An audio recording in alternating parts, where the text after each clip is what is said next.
মানুষ যে লোকজন দেখতেছি হচ্ছে পরে সবচেয়ে বড় কথা হচ্ছে আমরা আমাদের এক ভাইকে হারাচ্ছি। সবাই যদি এটাই মনে করতাম তাহলে আজকে মানুষ গুলো মনে না আমরা 5,000 বাঙালি, এখানে আমরা কারো পক্ষ না কারো বিপক্ষ না, একই কারণে এখানে মিলিত হয়েছি, সেটা হচ্ছে আমাদের এক ভাইকে আমরা হারাইছি এবং সেটা অ্যাক্সিডেন্টে না, গাড়ি অ্যাক্সিডেন্টে না, কালার গুলি খাওয়া না, আমরা আমাদের আরেক বাঙালির হাতে নিয়ে গেছি। যাই হোক আলোচনা করবো না, আপনার সাথে সাথে আমাকে দায়িত্ব দিয়েছে আজকে সভা পরিচালনা করার জন্য।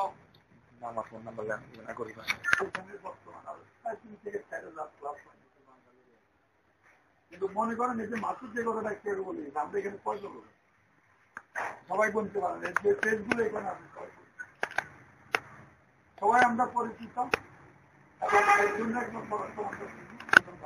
যে কোনো কারণে আমরা